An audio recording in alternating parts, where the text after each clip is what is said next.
The WNBA and the Players Union are at a standstill, and there's a high-stakes in-person meeting today in New York that could determine whether the 2026 season starts on time. And players are walking into that meeting with refresh leverage because Philly just spoke. I'm Lorraine, your favorite lawyer, and this is the Rapid Refresh, and this timing matters. Here is where the WNBA CBA talks stand, why Monday is big, and why Philly just shifted the leverage. Let's get into it.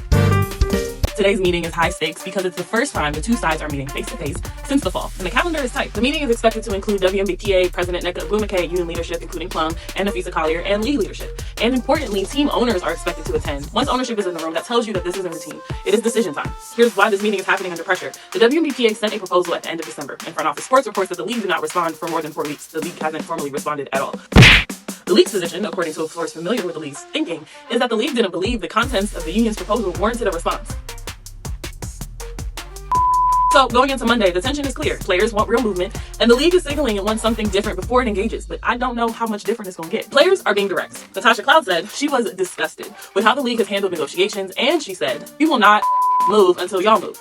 At the core, this comes down to whether the next deal reflects the league's growth for everyone involved. Players want higher compensation and a real share in the value that they're generating. And the gap between the two sides is significant enough that it's now colliding with the 2026 calendar. Remember, we're still in a status quo period that started on January 9th. The 2026 season is scheduled to start May 8th. But sources suggest a deal needs to come together very soon to avoid delays. And the pressure isn't just optics. The league needs clarity on major operational deadlines, including things like free agency, which is the vast majority of the league, and expansion logistics. And now, here's the part that changes the tone. Because just days before this meeting, Unrivaled came to Philly and pulled 21,490 fans. And they didn't just sell out, they made history. Now, if you were there, great for you. For those of us who watched it on TV, you could feel the energy through the screen. According to reporting, that crowd set new records for, drum roll please, the all-time attendance record for a professional women's basketball regular season game, the all-time attendance record for a professional basketball game, men's or women's, at Xfinity Mobile Arena, and the all-time attendance record for any event in Xfinity Mobile Arena history, including concerts. Let me say that again. Not just women's basketball, not just pro basketball, any event.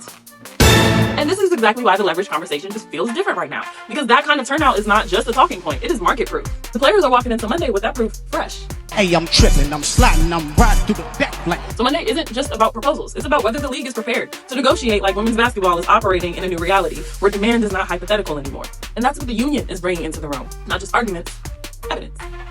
So here's what I'm watching coming out of Monday's meeting. Do the owners actually engage, and does the league show any real sense of urgency? Do we get movement and a clear next step, or do we leave this meeting closer to escalation, which means lockout, strike, or continued status quo period? The WNBA says it wants growth and expansion and bigger media rights, but growth requires alignment. And if Philly proved anything, it's that the value is already here and it's in the players. Yeah. I'll see you soon.